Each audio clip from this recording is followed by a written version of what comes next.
Sir நீங்க 8 மணிக்கு நீங்க வரதா இருந்ததுக்கு சார் ஏன் சார் என்ன காரணம் லேட்டா சொல்லியாச்சுல சார் கோர்ட்டோட அப்சர்வேஷன் எப்படி பாக்குறீங்க 60 லட்சம் ரூபாய் வந்து நீங்க அந்த நடிகைட்ட வந்து வாங்குனீங்க 7 மணி கணக்கில் சொல்றீங்க அதெல்லாம் அது வந்து அமைதியா உறுதிப்படுத்தாம அதை பதிவு செஞ்சிருக்க கூடாது. அதுக்கு தான் நான் உச்சநீதிமன்றம் போக வேண்டிய தேவை இருந்தது.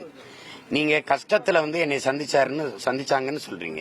அப்ப 60 லட்சம் ரூபாய் எனக்கு கொடுத்தாங்கன்றீங்க. இதெல்லாம் எப்படி? அப்புறம் 50,000 என்கிட்ட வாங்கினாங்கன்றீங்க. கஷ்டத்துல இருக்கிறவங்க எனக்கு எப்படி 60 லட்சம் கொடுக்க முடியும்? 60 லட்சம் கொடுத்தேன்னா முதல் புகார்ல ஏன் அதை பதிவு செய்யல? நீங்க திருமணம் ஆச்சுங்கிறீங்க, முதல் புகார்ல திருமணம் ஆச்சுன்னு சொல்லியிருக்கணும். 7 முறை கருக்கலைச்சிருக்கோன்றீங்க, 7 முறை கருக்கலைச்சம்னு சொல்லியிருக்கணும். அப்ப 60 லட்சம் என்கிட்ட பணம் வாங்கினாங்கன்னு அதுலயே சொல்லியிருக்கணும். அப்புறம் 2வது குற்றச்சாட்டுல சொல்லியிருக்கணும். இல்ல 24 தேர்தலில் வரும்போது நீங்க உட்கார்ந்து வீரலட்சுமிக்கு பக்கத்துல உட்காந்து பேசுதா அதை பேசுறீங்க. இப்ப இந்த நாடகத்தின் திரைக்கதை ஆசிரியர்கள் யாருன்னு உங்களுக்கு தெரியும் நான் நினைக்கிறேன்.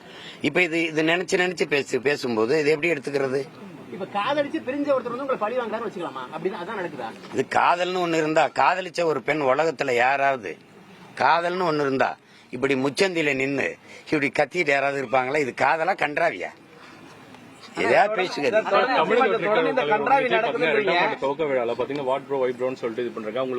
கருத்து மோதல்ன்றது ஒரு இதுவா போயிடுறது அப்படின்னு நீங்க பாக்குறீங்க. அவர் என்னைய சொன்னாரு நீங்க நினைக்கிறீங்க? இல்ல நீங்களும் வாட் ப்ரோ வைப்ரேன்றீங்க, அவரும் அதான் சொல்றாரு. நான் சொல்றது என் தம்பி மேல இருக்கிற சோசியல் மீடியா தான் வந்து இதுவா இருக்கு. கருத்து மோதல் தான் வந்து தம்பி.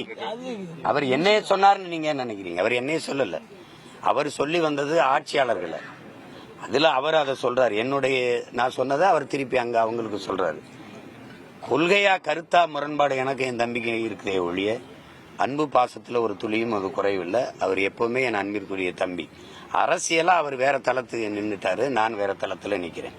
நான் வந்து பெரியாரை ஏற்கல, அவர் பெரியாரை கொள்கை தலைவராக ஏற்கிறார். அதுல 2 பேருக்கும் வேறுபாடு இருக்குது. அது அதை போய் பேசி 2026 சட்டமன்ற தேர்தலில் டிவிக்கோட கூட்டணி சம்மன் அளிச்சா இதே போன்ற முழு ஒத்துழைப்பு தருவீங்களா? அது வருவேன். அது சட்டத்தை மதிச்சு தான் நான் வருவேன்.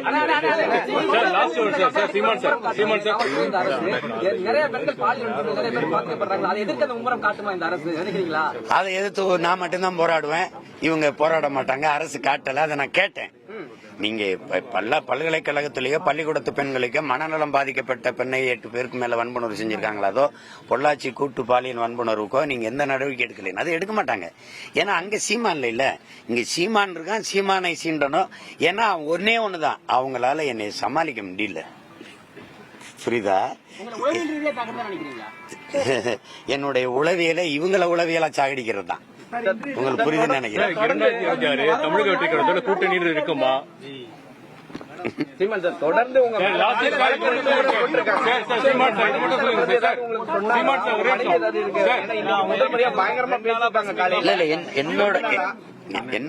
என்னுடைய மனைவி வந்து என்னைய விட ரொம்ப மன உறுதி கொண்டவர். அவர் வந்து அவங்க பிறக்கும் போதே ஒரு அமைச்சர் மகள்.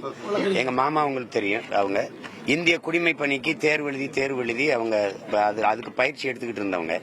என்னைய விரும்பிட்டதுனால அதை விட்டுட்டு திருமணம் செஞ்சு வந்தாங்க. அதுக்கப்புறம் சட்டம் படிச்சு வழக்கறிஞரா இருக்காங்க. அவங்க வந்து என்ன சொல்றது, என்னையும் விட சிறப்பா பேசுற பேச்சாளர் எங்க மாமாவுடைய மகள். அதனால அவங்களுக்கு இதெல்லாம் சாதாரணம். அவங்க எப்பவுமே ரொம்ப துணிவா இருப்பாங்க. இதெல்லாம் வந்து எங்க வீட்டுல விவாதிக்கவும் மாட்டோம், பேசவும் மாட்டோம். எங்க பிள்ளைகள் எங்க குடும்பத்தில் இருக்க யாரும் இது குறித்து கேட்க மாட்டாங்க, பேசவும் மாட்டாங்க.